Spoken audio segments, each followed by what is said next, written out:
Hello, my friends. Namaste. I'm Jill Loftis of Nuit Astrology, and welcome to this very brief video on astrology and preparedness.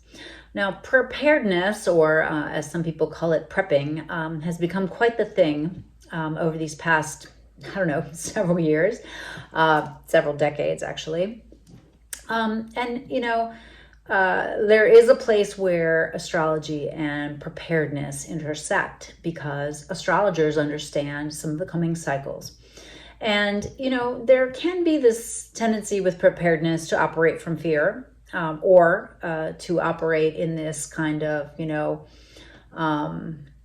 idea of being tougher, stronger, faster, have more bullets, etc., right? That kind of thing. I don't know about you, but I live in southwestern Virginia, and the trucks keep getting bigger. And I think that's kind of a manifestation of people feeling like they need to prepare for something. And you do, I think it is, even in the best of times, having a little bit of safety, security around the essentials of life, like food, shelter, water, etc., is just intelligent. It's just smart. It's just part of adulting. Okay. But particularly when you're dealing with these cycles that we're in, for example, everyone can see from 2008 till now, that cycle of Pluto and Capricorn, how that's changed things, changed the structures of our lives, right? And then Uranus went into the sign of Taurus, which has to do with land and food and agriculture and money and resources. That happened in 2019, and we've seen some big shifts there. And then we have some seismic shifts coming next year with Uranus and Jupiter meeting together in the sign of Taurus, again, having to do with money and resources and food and the planet herself, the Earth herself. And then as we get into 2025, there are some other seismic shifts as well, with Neptune and Saturn moving together at the same time into the sign of Aries, right? Now, there can be this kind of fear-based way to approach this, right?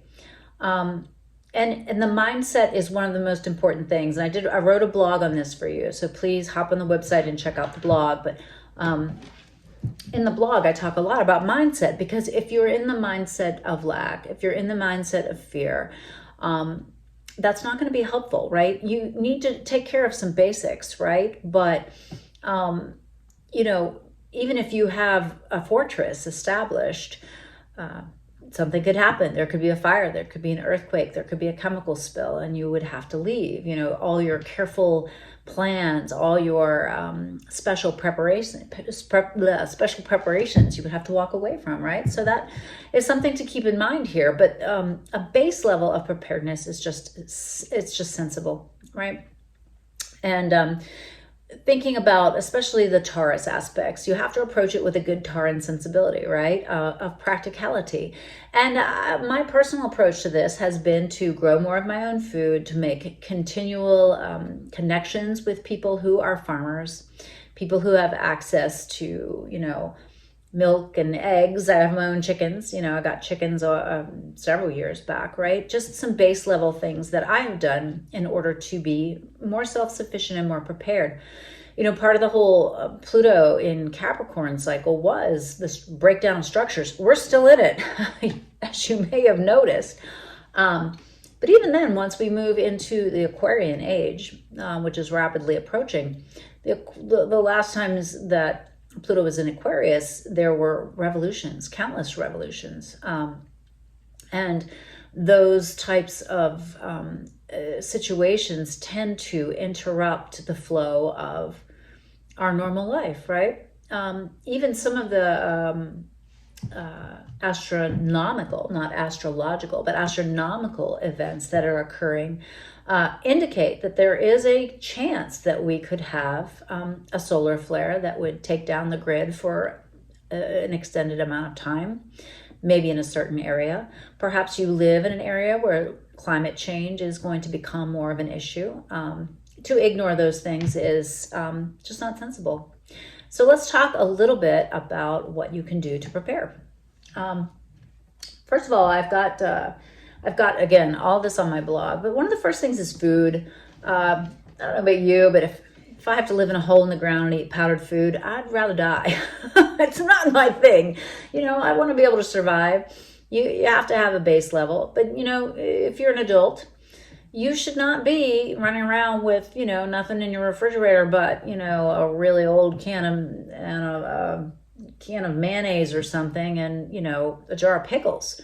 Have some food that is able to be just reheated without electricity, right? Maybe you have a little camp stove or something like that. Maybe you have something that doesn't need to be heated. Maybe you have something that just can be reconstituted. Maybe you just, have a few extra bags of rice and beans and, a few bags of frozen vegetables or things like that in your refrigerator. I will say, don't go to the great trouble of stocking up on foods that you don't actually eat. That's not going to be any good, right? Nobody wants to be in a stressful situation and being like, oh, kidney beans for the 5th day in a row. Like that's not going to make your life better. You might not be hungry, but you're not going to be comfortable. Really work on your foraging skills, right? Learn what you can eat that grows in the wild, that grows naturally. Learn to prepare foods and put them away. Even if you don't have a garden, you can buy things that are on sale or things that are in bulk, or go to the farmer's market and buy things that are, when they're in season and cheap, and you can can them or freeze them or dry them or dehydrate them. All right, there's lots of ways to go about that. But don't just wait until something goes wrong to start doing those things, because there's a learning curve. Like, for example, with the chickens. Oh my goodness, I lost so many chickens to predators because I did not have my coop properly sealed up. Who knew that a raccoon could jiggle open the lock that I had? I had to learn the hard way, right? So don't save all these things for when things go wrong. Another example of that is one of the categories I have in the blog is power. Like, how are you gonna, what happens with when your phone dies? How are you gonna power it back up if you don't have electricity? I have a couple little inflatable lights. They're solar lights. They're great. But one of them has a USB port. It's supposed to charge my phone and it doesn't work, right? How would I know that if I hadn't given it a try, right? So now I have a couple different solar devices in order to use to charge my phone.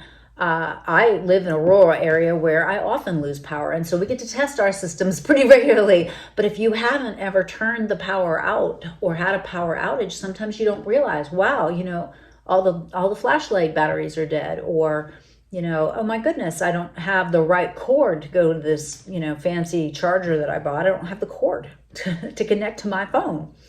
All of those systems need to be tested.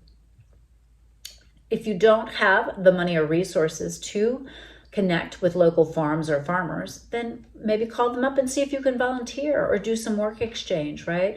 CSAs are often looking for members who will do work in exchange. Maybe you can weed or plant or harvest or deliver vegetables in exchange for some vegetables. That's a great alternative. Try to make connections with people who actually grow food.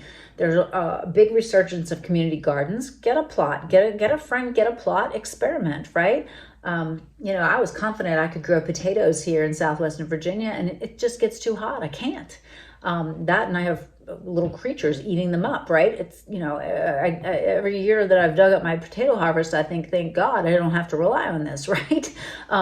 So I've had to experiment with different varieties and different things, right? That knowledge, those skills are important to gain. Water is another really important resource. If the tap stops running or if what's coming out of it isn't clean, what is the plan? Like, what is your plan? Do you have a couple gallons of water hidden? Do you have, what do you have? I have a Berkey filter. I can take water that I catch from the roof and put it through my Berkey filter, even though I have an asphalt roof. I can go down to the river and get water, although that's quite a walk for me. But I do have local sources of water and the ability to filter them. What do you have? What is your plan? What is your plan for gray water, right? If you can't flush the toilets, how are you going to catch water for that? Do you already have water for that? I've got some jugs in my greenhouse of water that I probably wouldn't want to drink. But again, I can put it through the Berkey. You can put almost anything through that Berkey. Look them up. It's a little bit of an investment piece, but totally worth it. Shelter, what happens if you don't have power and it's hot and you live in an apartment building? What is your plan? What if it's cold? What is your plan? Do you have like a small tent or something like that you could use to maintain body heat? Do you have layers of clothing that you can use, or wool, or specific things that you can do? Do you have some kind of alternative heat source? If you have a generator, have you tested it out? Don't use those things in the house, right? I mean, there's a lot of things that equipment that you could use that you might end up causing more harm than good if you don't know what you're doing. So you've got to test all those things out. Health, make sure you have medicines on hand. Do not get down to 1 or 2 of your vital pills. Try to get a month ahead of time, and don't miss out on your normal medical appointments if you can afford to go. I know it's very expensive to be healthy in the United States, but if you can, go and make those appointments and maintain them so that you don't become ill and don't have access to it. I think that's one of the things that we learned from the pandemic, right? Do you have pets? Do you have some extra food for them? Would you run out? What would you feed them? What is your plan with your pets? And what skills do you have to barter with if cash would no longer become relevant? Now, if we get to that point, it would be rough, right? But seriously, there could be a point where money is not important. You need food, you need shelter, you need water, you need basics. Maybe you can sew. Maybe you can repair things. What are your gifts and talents? Maybe you buy a few things to keep on hand that you could use to barter that people might want to use. These are different, just minor ways to prepare. And then the final thing I would say is have a list, a checklist, and a little box. I have like a Rubbermaid, trug that is always ready, that if I would have to evacuate my home, I could grab it and throw it in the car and be gone. If there was a fire, a chemical spill, something of that nature, I've just got basics in there. I've got a space blanket. I've got maps for driving, so I wouldn't have to rely on GPS, flashlight, some just real basics like that. And then I have a checklist, and I have it with that so that if I would panic and be uncertain and, just kind of, oh my God, I have to evacuate, right? I have a 5-minute list of the most important things to grab, like my passport, my phone charger, my phone, my computer, the things that are important. And then I've got a 10-minute list. If I have 10 minutes, what can I grab? Maybe then I might get more blankets or coats or weather gear or whatever. Or I might even have longer to prepare, and then I have a longer list. But that way you can, rely on that list in that moment of panic, so you know what to gather so that you can get out.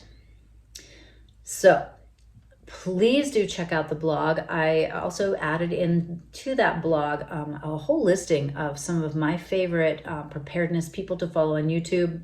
I love city prepping. He's the only real prepper person that I follow. He's sensible. He's not, he's not telling us all to barricade ourselves in a fancy hideaway and shoot everybody on sight. He's a very balanced kind of guy. But there's also a number of foraging and homesteading channels that I love to follow, and that's been helping me gain skills, learn how to preserve food without refrigeration. These are old-time skills that really, even just a couple hundred years ago, were how people lived, how people survived. And so the astrology absolutely indicates that we need to be more practical. We need to be more self-reliant, and it's up to us to be prepared. I would love to hear from you, love to have any comments. If this was helpful or useful, please give me a like, and check out the blog on my website, and I'll see you next time.